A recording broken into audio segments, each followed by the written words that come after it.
Olá, meus amados, Deus abençoe seu coração. Bom dia, estamos aqui mais uma vez para cultuarmos o nosso Deus. É sempre um momento muito festivo, muito alegre para nós, especialmente hoje que nós vamos celebrar a ceia do Senhor.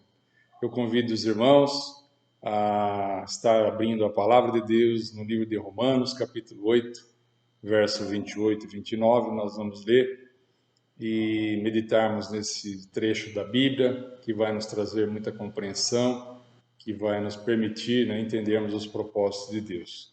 Então eu peço que os irmãos estejam com a palavra de Deus nesse momento para nós lermos, né, o que Deus tem para falar ao nosso coração nesse dia. Amém?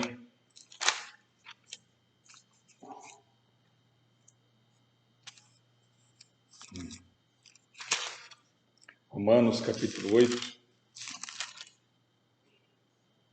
versículo 28, diz assim: Sabemos que todas as coisas cooperam para o bem daqueles que amam a Deus, daqueles que são chamados segundo o seu propósito.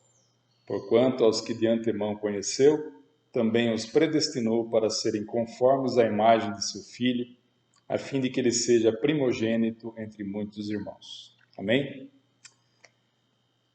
Primeiramente, nós temos que convir que é difícil nós entendermos como as dificuldades, as tribulações atuais, né, as provações que nós estamos passando, elas vão cooperar para o nosso bem. Né? Então, somente quando nós observamos os fatos do ponto de vista de Deus, da palavra de Deus, é que nós conseguimos compreender certas coisas. Porque a nossa mente humana ela é limitada e nós não compreendemos, né, os propósitos de Deus, porque Ele tem uma visão maior.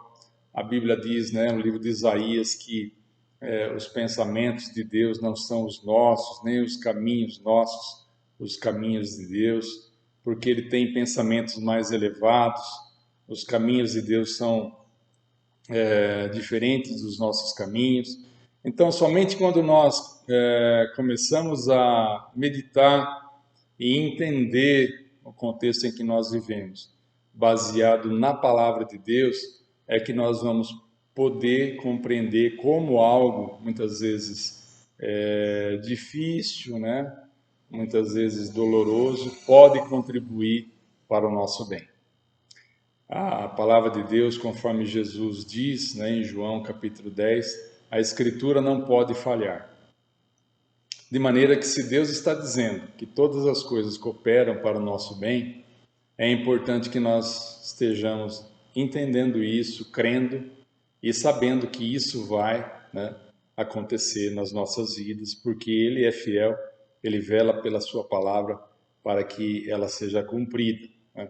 Então, dessa forma, é certo que as tribulações, muitas vezes nós não vamos entender perfeitamente como, mas elas vão acabar cooperando para o nosso bem. E nós precisamos, então, entender esse versículo. E Paulo, pelo Espírito Santo, começa dizendo, sabemos, né? Ele usa essa palavra, como algo induvidoso, certo, incontestável, não é nada duvidoso, não é nada incerto, mas alguma coisa que é absoluta. Sabemos que todas as coisas cooperam para o bem. Paulo, ele sabia, né, que Deus estava por trás de toda a história, a sua vida foi de tribulações, de lutas e dificuldades, mas sempre Deus intervindo para que ele fosse salvo de uma trama, de uma perseguição, de uma cilada. Então ele sabia que todas as coisas acabavam cooperando para que ele continuasse pregando o Evangelho, servindo os irmãos e fosse esse apóstolo maravilhoso que nós conhecemos. Né? Então, Deus trabalha a nosso favor em todas as circunstâncias da vida. Né? Na vida, na nossa vida, nós sabemos que nós temos momentos alegres, momentos felizes, mas também temos momentos tristes, né, dolorosos, de pesar. Então, a Bíblia não está dizendo que todas as coisas que acontecem na nossa vida são boas. É certo que nós teremos momentos de tristeza, momentos de dor, mas é certo também que Deus pegará esses momentos difíceis, né, essas coisas más, e vai acabar transformando em coisas boas, em coisas proveitosas, em coisas que vão para o nosso bem. Então, veja que José, por exemplo, né, do Egito, lá em Gênesis capítulo 50, quando seus irmãos o encontram e eles estão temerosos que José iria se vingar pelo mal que lhe fizeram, porque os seus irmãos acabaram vendendo-o como escravo, e ele foi para a casa de Potifar, e de lá ele foi para a prisão, e teve muitas dificuldades, viveu toda a sua vida longe do seu pai, da sua família. Mas José, quando encontra os seus irmãos, e eles, né, se arrependem pelo mal que lhe fizeram, ele diz: olha, vocês na verdade intentaram o mal contra mim, né? Mas Deus transformou em bem, né? Para que hoje eu pudesse salvar muitas pessoas, eu pudesse, inclusive, sustentar a vocês, a minha família. Então José, ele teve momentos difíceis, momentos dolorosos, mas nós vemos que depois Deus trabalhou e fez com que tudo isso acabasse, digamos assim, num final feliz. José, ele foi governador do Egito, ele teve a sabedoria de acumular ali os alimentos e acabou salvando toda aquela população da época da fome, né? Então, podemos não entender no momento em que nós estamos passando pela dificuldade, né? É um momento, muitas vezes, de dor, de tristeza, mas lá na frente nós vamos entender, né? Então, por exemplo, Deus permitiu também que o seu povo, Israel, fosse atribulado, passasse por muitas lutas e dificuldades, mas o fim, né, seria de santificados. Certamente, passando por aquele momento de deserto, aos 40 anos de deserto ali, né, um lugar inóspito, muito difícil. Isso realmente foi algo difícil para eles, né? De dor, de tristeza. Mas nós sabemos que isso acabou promovendo uma santificação, acabou que Deus cumpriu os propósitos, né, dele na vida da nação de Israel. Então, Deus trabalha para aqueles que o amam. E aqui é importante nós ressaltarmos que Deus, né, nesse ponto, Deus não trabalha para o bem de todas as pessoas. Não é isso que a Bíblia está dizendo. A Bíblia está dizendo que Deus trabalha, né, faz com que as coisas cooperem para o bem daqueles que o amam, né, daqueles que têm um relacionamento, têm uma intimidade com o Senhor, têm compromisso com Ele.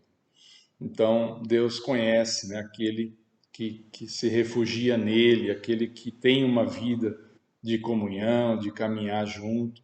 Então, é muito importante, se você ainda não entregou sua vida a Jesus, que você o faça, para que Ele possa fazer com que todas as coisas cooperem para o seu bem. Mesmo que você passe por alguns momentos de luta, dificuldade, Deus vai fazer com que tudo isso se reverta num bem maior na sua vida. Amém? Então, uma coisa muito importante aqui, também de nós lembrarmos, é que quem ama, né, tem um relacionamento e gosta e tem prazer em obedecer. Então, aquele que ama, obedece. Então, se nós formos desobedientes, Deus não vai conseguir cumprir os seus propósitos em nós, né? Porque quem semeia vento, colhe tempestade. E quem semeia na carne, colhe corrupção. Então, muitas vezes a pessoa tem um belo propósito, né, de Deus para ser cumprido na sua vida, mas pela desobediência, pela falta de submissão, né, por ela escolher caminhos diferentes dos caminhos de Deus, ela vai acabar amargando resultados desastrosos, não porque Deus não queria fazer, mas porque Deus nos deu o livre-arbítrio e Ele respeita as nossas decisões. Se você decidir contrariar a vontade de Deus, Deus não vai forçá-lo a obedecer, mas saiba que isso trará consequências, né? O salmista, no Salmo 119, ele diz: foi-me bom ter eu passado por aflição, porque eu aprendi os teus decretos.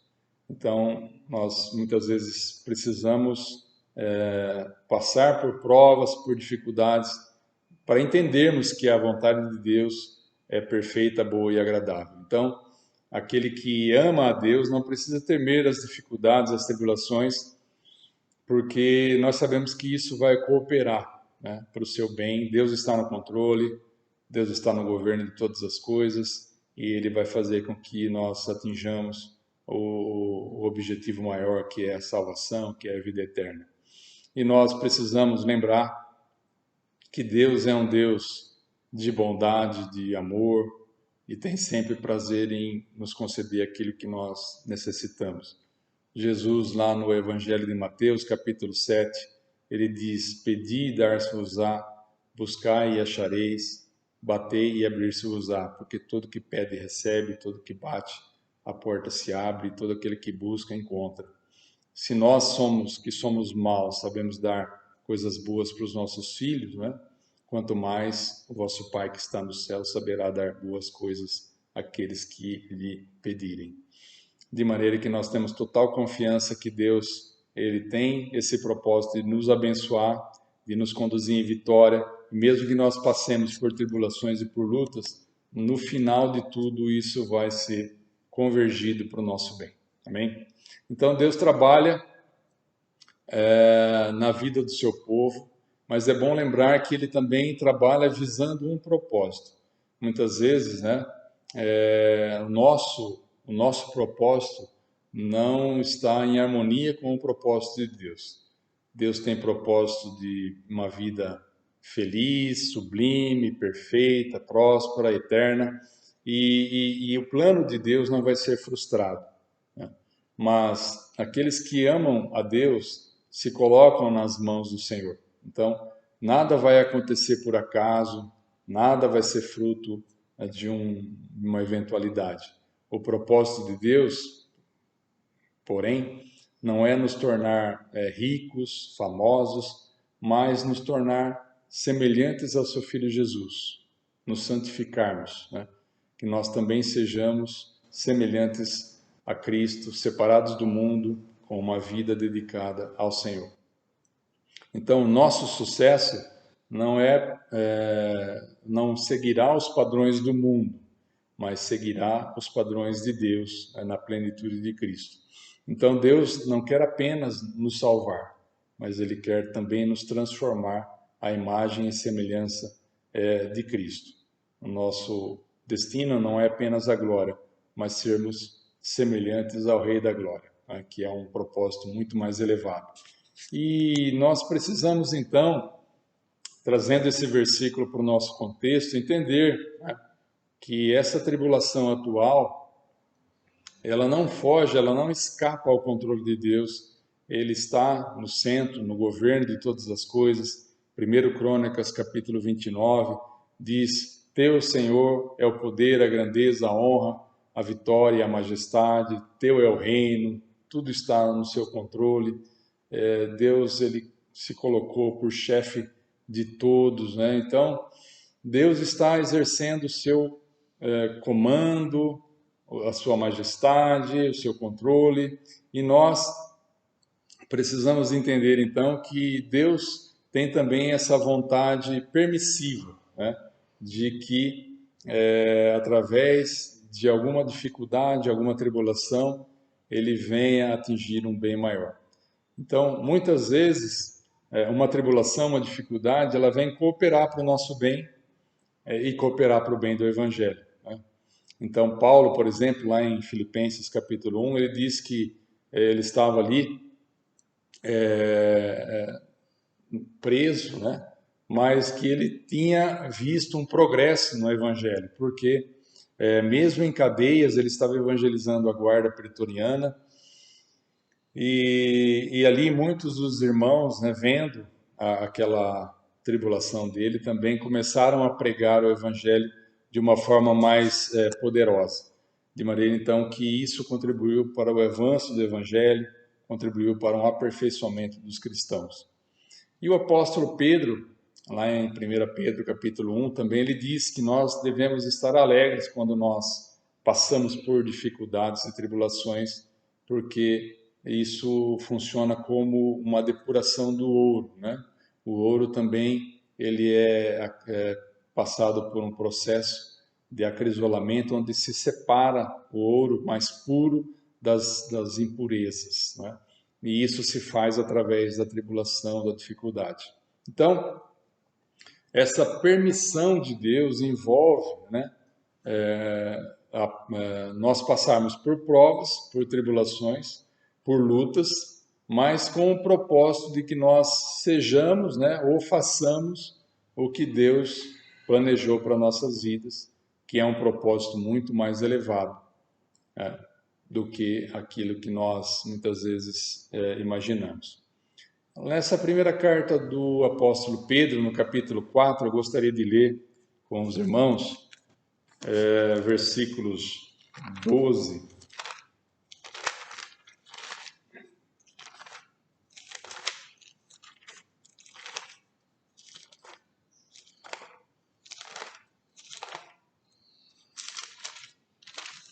Primeira Pedro 4, verso 12, diz assim: Amados, não estranheis o fogo ardente que surge no meio de vós, destinado a provar-vos, como se alguma coisa extraordinária estivesse acontecendo.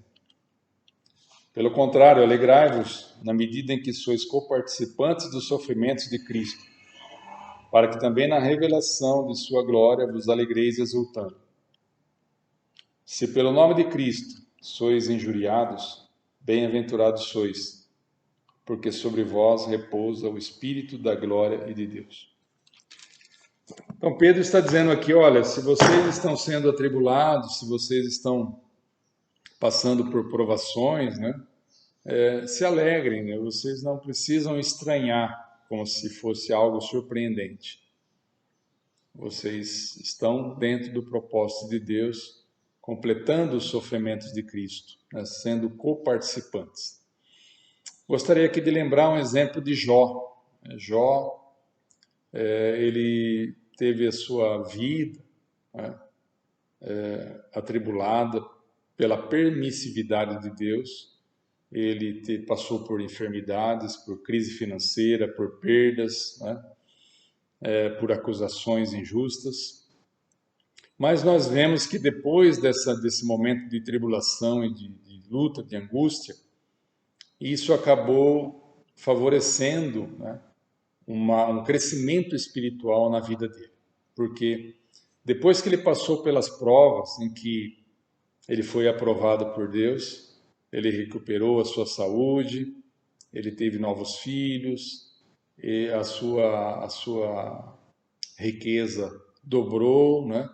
E ele ganhou ali um reconhecimento dos seus amigos. E lá no livro de Jó, no final, no último capítulo, no capítulo 42, ele declara algo muito importante, né, para nós entendermos como essa dificuldade cooperou para o bem de Jó. Ele diz, né, no versículo 2, bem sei que tudo podes e nenhum dos teus planos pode ser frustrado.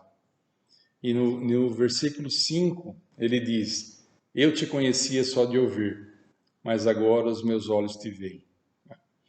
Então Jó, ele cresceu em sua maturidade espiritual, porque antes ele, né, ele declara, ele só conhecia Deus de ouvir. E depois de todo esse momento de tribulação e de luta, ele declara, mas agora os meus olhos te veem. Então, fazendo uma conexão conosco, será que não existem hoje muitos cristãos semelhantes a Jó, que se relacionam com Deus apenas de ouvir, né, de uma forma distante, alguém falando de Deus para ele, alguém é um interlocutor, mas ele mesmo não se coloca na presença de Deus para orar, para ter uma intimidade, um relacionamento, né? Será que hoje existem cristãos que não se relacionam de uma maneira adequada não tem uma intimidade, um tempo a sós com Deus, né? Então, se isso acontecer, a tribulação vai ser um bom remédio, porque vai fazer com que essa pessoa busque mais a Deus, ela tenha mais intimidade com o Senhor e ela comece então a enxergar a Deus, né? Não somente de ouvir, não só uma fé intelectual, mas uma fé viva, uma fé que entende que Deus está no controle e está cuidando da sua vida. Amém? Um outro fato muito importante eu gostaria de lembrar aqui, que se deu com os cristãos de Jerusalém. Eles se converteram e se tornaram cristãos e se reuniam, estava muito bom a comunhão, eles estavam num momento ali de muita prosperidade espiritual, os apóstolos, né, aquela coisa gostosa. Só que Jesus tinha dito a eles, olha, ide, né, fazei discípulos de todas as nações, batizando-os em nome do Pai, do Filho e do Espírito Santo, e ensinando-os a guardar tudo que vos tenho ordenado. Só que a igreja de Jerusalém, ela não estava cumprindo esse mandamento de Jesus, né, que era ir, evangelizar, fazer discípulos, e eles estavam ali então acomodados. E Deus então não teve outra alternativa senão enviar uma perseguição ali naquele lugar, e todos eles dispersaram, foram para as outras cidades, à exceção dos apóstolos, e começaram a divulgar o evangelho. Então veja que os propósitos de Deus não podem ser frustrados. Se a igreja ela se recusa a evangelizar, muitas vezes a tribulação vem, a perseguição vem para fazer com que o evangelho seja anunciado, né? Então essa tribulação, né, essa provação, dentro da permissividade de Deus, teve um bom proveito. Por quê? Porque as outras cidades no entorno de Jerusalém foram evangelizadas e foram alcançadas, né? Então, trazendo aqui para nós, para o nosso contexto, será que hoje a igreja não está incidindo no mesmo erro de ficar ensimesmada ali, né? Como a igreja de Jerusalém, sem sair? Será que muitos cristãos não estão acomodados num tipo de uma religiosidade passiva, sempre recebendo, mas não compartilhando a riqueza do evangelho com outras pessoas? Será que a fé, né, dessas pessoas, elas não estão ali só com uma fé intelectual, sem produzir algo realmente proveitoso para alcançar uma nova pessoa para Cristo?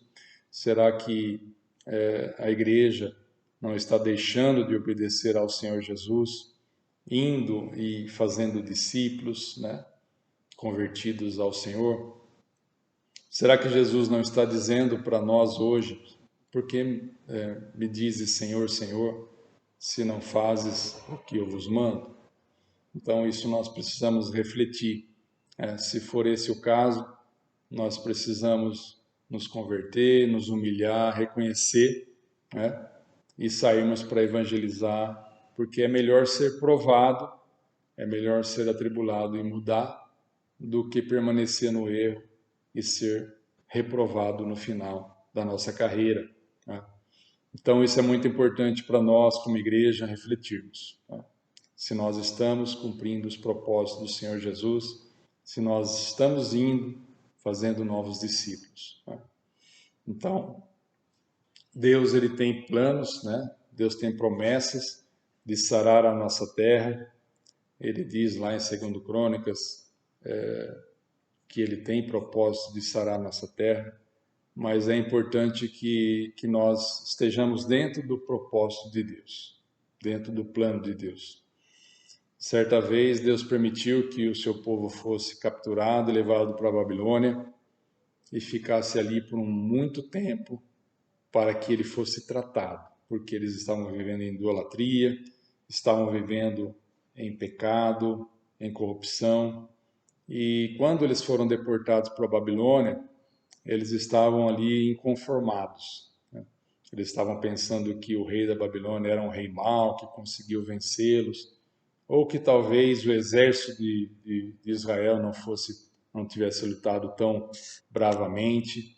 Mas Deus escreve, né, uma carta através do profeta Jeremias e diz, né, para o povo que o Senhor dos Exércitos, né, a todos os exilados que eu deportei de Jerusalém para a Babilônia. Então, na verdade, foi Deus que deportou aquelas pessoas para a Babilônia, né? Não foi uma obra do acaso. Deus permitiu que eles fossem levados para lá, para que eles fossem tratados, né? Eles precisavam deixar o seu pecado, deixar seus maus caminhos, para que eles se convertessem a Deus.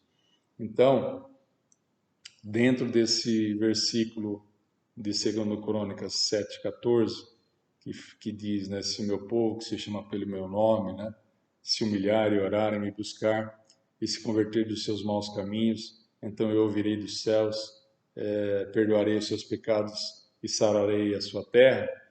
Muitas vezes nós precisamos analisar todo esse versículo, né? Não basta apenas orar e jejuar, mas nós precisamos buscar mais ao Senhor, nós precisamos nos converter dos nossos maus caminhos, né, para que Deus nos ouça, perdoe e sare.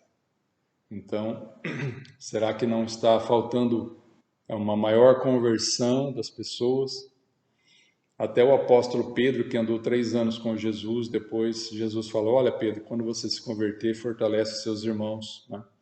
Então, mesmo Pedro, depois de 3 anos com Jesus, ainda não foi considerado uma pessoa convertida plenamente.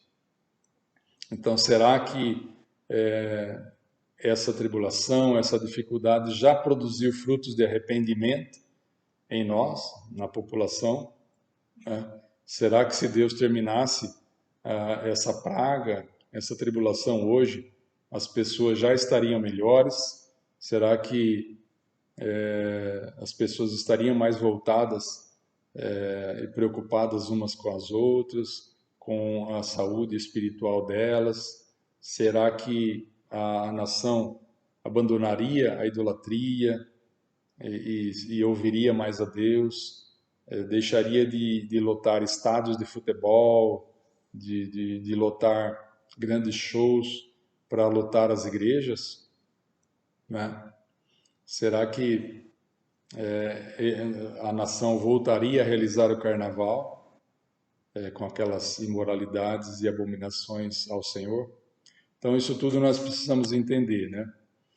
Será que a igreja vai sair pregar o Evangelho, fazer discípulos, né, e viver da maneira como Deus quer?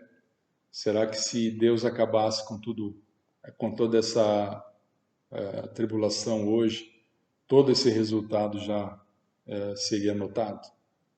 Então, isso envolve, né, a conversão dos maus caminhos. E aqui, prosseguindo nesse capítulo 8 de Romanos, nós temos o versículo 29, que diz que Deus nos chamou, né, nos conheceu e nos predestinou para sermos conforme a imagem de seu Filho. Eu gostaria de comentar um pouco sobre isso, porque o propósito de Deus, como nós dissemos, não é nos tornar ricos, famosos, mas que nós sejamos tratados, né, por Deus, para que nós atinjamos a estatura de Cristo. Então, essa comparação é muito facilitada com a imagem do oleiro, né, que fabrica o vaso. Então, nós somos como um vaso na mão do oleiro e que Deus vai fazer uma obra de arte. Mas isso somente é possível porque Deus opera milagres, Ele opera no sobrenatural. Transformar pessoas, né, desobedientes, pecadoras, insubmissas, em pessoas santas, transformadas e regeneradas, é algo que somente a graça de Deus, somente uma obra sobrenatural do Senhor pode realizar. Mas nós podemos contribuir com isso, se nós não resistirmos à ação do Espírito Santo em nós. Se nós entendermos os propósitos de Deus, se nós confiarmos nele, sabermos que tudo vai cooperar para o nosso bem, basta que nós nos submetamos, que nós obedeçamos, como ovelhas no seu pastoreio. Isso vai produzir um grande resultado, uma bela obra de arte, um vaso de valor, né, para ser usado. Então, o Senhor entra com a sua graça e misericórdia, porque a nossa salvação, né, é somente pela graça, não pelas obras. Ninguém pode se justificar diante de Deus, porque nós estávamos mortos nos nossos delitos e pecados, nós éramos filhos da ira, mas Deus, com Cristo Jesus, né, diz que Ele nos ressuscitou e nos colocou nos lugares celestiais em Cristo. Então, isso não vem de nós, isso é obra de Deus, é pela graça, pela misericórdia e bondade, né? E nós, então, precisamos ser gratos, né? Ser gratos por Deus estar fabricando esse bonito vaso em cada um de nós, né? Para que nós possamos honrar a Deus. Mesmo passando por provações, né? No momento dói, no momento que o vaso é tratado, né? Que o barro é manuseado, isso causa ali transformações, né? Mas no final será proveitoso. Então, é importante nós entendermos que Deus está no controle, Deus está no propósito dele de nos fazer pessoas melhores, e isso vai cooperar para o nosso bem, com certeza. Não somente agora, mas especialmente naquele grande dia em que nós nos reunirmos com o Senhor, né, e nós formos aprovados para estarmos com Ele nas bodas do Cordeiro, certamente terá valido toda a pena, né? Então, é muito bom nós nos submetermos a Deus e confiarmos nele e sabermos que mesmo passando por lutas e dificuldades, Deus vai fazer com que isso coopere para o nosso bem. Amém? E falando nas bodas do Cordeiro, eu gostaria aqui, né, como nós já de antemão marcamos, de nós celebrarmos a ceia do Senhor. E para isso eu gostaria de ler aqui o livro de 1 Coríntios, capítulo 11, que fala sobre a ceia do Senhor, para a nossa reflexão. A partir do verso 23, diz a palavra: Porque eu recebi do Senhor o que também vos entreguei, que o Senhor Jesus, na noite em que foi traído, tomou o pão. Tendo dado graças, o partiu e disse: Isso é o meu corpo, que é dado por vós. Fazei isso em memória de mim. Por semelhante modo, depois de haver ceado, tomou também o cálice, dizendo: Este é o cálice da nova aliança no meu sangue. Fazei isso todas as vezes que beberdes em memória de mim. Porque todas as vezes que comerdes esse pão e beberdes o cálice, anunciais a morte do Senhor até que ele venha. Por isso, aquele que comer o pão ou beber o cálice do Senhor indignamente será réu do corpo e do sangue do Senhor. Examine-se, pois, o homem a si mesmo, e assim coma do pão e beba do cálice. Pois quem come e bebe sem discernir o corpo, come e bebe juízo para si. Eis a razão por que há entre vós muitos fracos e doentes, e não poucos os que dormem. Então é um momento de muita reverência, muita seriedade, nós participarmos da ceia do Senhor. Nós sabemos que somos falhos, mas quando nós nos entregamos nas mãos de Deus com o coração contrito, coração arrependido, Deus ouve, Deus perdoa e nos regenera, né? Nos purifica. Então esse é o momento de, caso você tenha alguma falha, algo a ser acertado, que você o faça nesse momento para que você possa tomar a ceia do Senhor. Não recomendamos àqueles que ainda não desceram as águas do batismo, mas todos aqueles que já o fizeram estão aptos e são convidados para participar da mesa. Eu gostaria que você estivesse agora, por um momento, se colocando diante de Deus, para fazer essa reflexão, pedir perdão, se for o caso, para que você possa participar da mesa. Amém?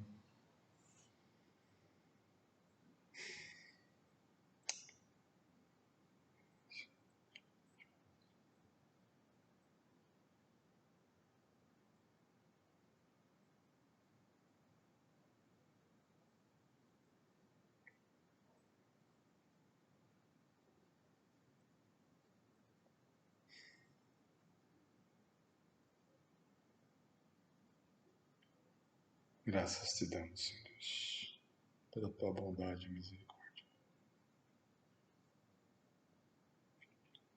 Amém. Gostaria então agora de convidá-los, para nós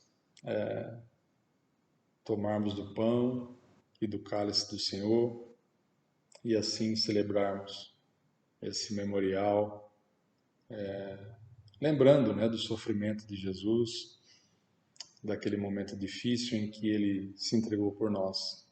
Nós é que merecíamos estar ali naquela cruz, mas ele tomou o nosso lugar. Então, nossa gratidão eterna a Jesus, nosso amor para com Deus, pelo fato dele ter entregue seu Filho para o nosso benefício. Amém?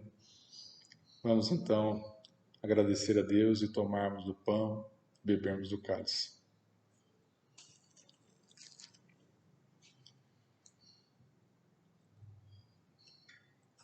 Pai querido, eu te louvo, eu te agradeço, porque tu, Senhor Deus, entregou teu Filho Jesus para o nosso benefício. Oh, Pai querido, muito obrigado por tão grande salvação.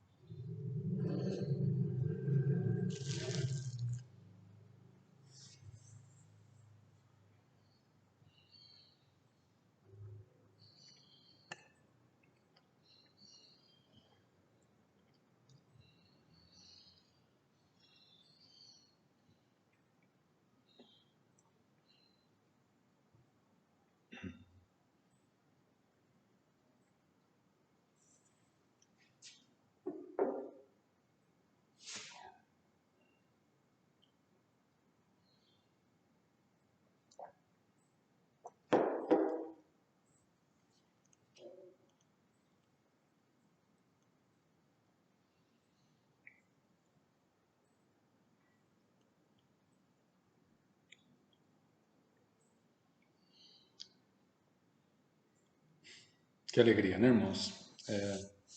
É sempre muito bom nós participarmos da mesa, porque isso reafirma que nós estamos no caminho, estamos em Cristo, e isso faz toda a diferença na nossa vida. Espero que isso traga um vigor espiritual para você, um renovo, e que você continue vencendo e avançando nesse mesmo propósito, de agradar ao Senhor, de estar sempre participando da mesa, sempre nesse propósito de servir a Deus com alegria e com gratidão no coração. Gostaria de orar com você e abençoar a sua vida, sua família, sua casa. Amém? Saber que, mesmo que nós estejamos passando por dificuldades, nós sabemos que Deus tem bons propósitos e vai fazer com que tudo coopere para o nosso bem. Amém? Isso nos dá uma segurança, uma tranquilidade muito grande. Amém? Deus abençoe o seu coração. Pai querido, eu te louvo, te agradeço por cada vida, cada irmão que se une comigo, Senhor Deus, num culto, nessa manhã, nesse momento. Que o Senhor, a Pai, esteja visitando cada coração, cada lar, abençoando, Senhor Deus, fazendo com que eles experimentem sempre um bem, Pai querido, que o teu propósito proporciona, que eles, ó Pai, continuem firmes na caminhada contigo, sendo abençoados, sendo guardados, que onde quer que eles estejam, os teus anjos estejam colocados ao redor deles, ó Pai, para proteger, para abençoar, e nós em tudo te louvamos, ó Pai. Confiamos nossa vida, todo o nosso ser, tudo aquilo que nós temos e empreendemos, que o Senhor esteja abençoando, seja com o teu povo, Senhor Deus, guarda, conduz e livra de todo mal. Nós te damos graças e te louvamos por tudo. Que a bênção do Pai, do Filho e do Espírito Santo esteja sobre vós e em vós permaneça, hoje e para todo sempre. Amém. Amém? Que Deus abençoe, paz seja convosco, esteja sempre na presença de Deus, e foi muito bom estarmos juntos. Deus abençoe. Amém.